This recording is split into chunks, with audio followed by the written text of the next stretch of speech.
to our 9 a.m. live, where you never know what's gonna happen. We're talking about non-slip mats today, and I apologize for the audio.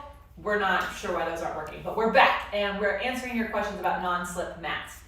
Before we get into non-slip mats, I just wanted to let you know I'm gonna be in the UK in a couple of weeks.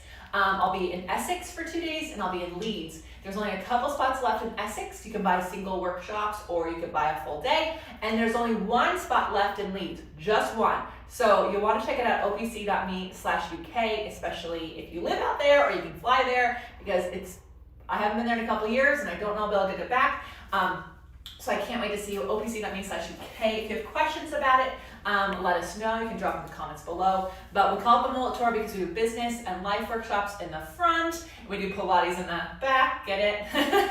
Get it? Okay. So anyways, that's our next in-person event besides our retreat in October. So hopefully you check that out.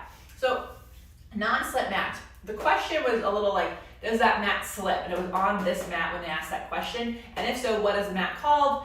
And how do you get a non-slip mat? So this mat is I'm trying to figure out if you're trying to see like if you'll slip around on the mat or if the mat slips. So if you're asking if the mat itself slips, the answer is no. This thing weighs so much. It folds up really easily. I have these little handles I can carry around with it, but there's no way this could slip, I don't think. I mean, maybe on a hardwood floor, I guess anything is possible if it's really waxed, but to be honest, I'd be really surprised if this would slip. Just by the weight of it. This is a Ch2ology mat. I do have an affiliate link in the notes below, so go ahead and check that out to get your discount and get your own. It is an investment. You're gonna tell me it's expensive. It is. It's absolutely not the cheapest mat you'll ever buy, but I have had my blue one for over 5 years. Looks brand new. This one is a new one. I use this all the time, especially if you are a mat lover, because it has handles that I can put in, and these moon boxes, it makes the mat an actual apparatus, and you will get way more out of your mat practice, and the mat work is going to make you the strongest it ever could. It's such great functional movement practice. I really love how the mat just helps you return to life, like Joe Pilates said. If this investment is not something you can do, this kind of a mat, I find, so you can see it's a little more matte, M-A-T-T-E, matte on the top. And it's 8 millimeters. We had these made. We're not making them again, but I have seen similar versions on line. You can see how it's 2 layers. And so this particular mat, you won't slip on it. That's for sure. Like me, when I'm sweaty, I can slide around on this. I don't think it makes I don't think it affects the practice in a negative way. In fact, I think it makes it easier for you to move around. But on this, you're stuck. You are not moving. When you sweat, it's nice and you're like sticky in a good way, not like I need to wash my hands way, in a great way. However, this mat on hardwood floor, like all mats, is gonna slip a little bit, less than the other ones. There's those green shiny ones. Those ones, oh my God, I like almost died stepping on those in a fitness room. So if your floor that you are working out on is hardwood, you are going to want to make sure that you find some sort of material that you can put these mats on. I'm thinking like the stuff you put in the drawers that make the, like, I don't know what you call those, babe. Those little bubble things. I'm sure they have a name. But anyways, we all know what we're talking about when we say those things you line drawers with. I think if you put that underneath a mat, like a long sheet of it, it might keep your mat from slipping. But please be always so careful when you go to step on a mat. Because if it's not a fitness floor, I really like that more and more studios are switching to those like fitness floors, because then whatever mat you put on is not sliding around. It is not moving. I think that is the safest thing you can do. If you're working out on carpet, good luck. The mats are just going to move around. We learned that very much inside of COVID. Like every single Zoom class I had, the mat started in the center of the camera, and then somehow worked their way sideways and forwards and backways. Like it's just kind of how it's going to be. So I think we have to, decide like if we're going to make the investment, instead of continuing to buy like $50 and $80 mats that don't slip around, you may want to find a way to invest in a Ch2ology mat like this, because it won't slip. Now, obviously, if you're a studio trying to buy 10 of these, that is a different kind of investment to think about, but you don't have to worry about people sliding around on a mat. I mean, oh my gosh, I definitely remember, like, I didn't slip it as kind of like a banana peel type of a slip, right? So hopefully that answers your question. Again, finding something that's matte on top is going to keep you from slipping on the top, but what you put it on the floor, if you can hopefully get to a place that has more of a fitness floor, you're going to have a great time no matter what mat you're using. Keith, do I have a question? Sheila says she's a 𝐸𝐲, and it's great, but squishy.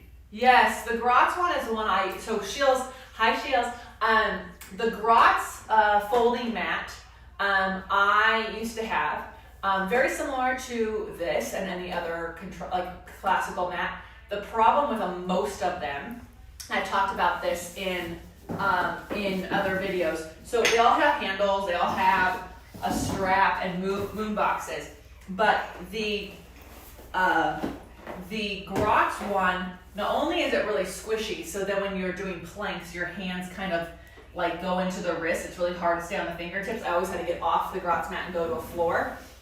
The other thing about it, you can see how �KONtrology made this folding part very smooth. My 𝐸𝐲 one was almost like a slope in and a slope in. So if I was in the wrong spot rolling, like if my hips were here, you almost kind of get stuck, right? Where this is unnoticeable at my back. So the mat just like meets itself and you don't get stuck in that crease. Something that's like really hard with different upholstery practices. So like a divot.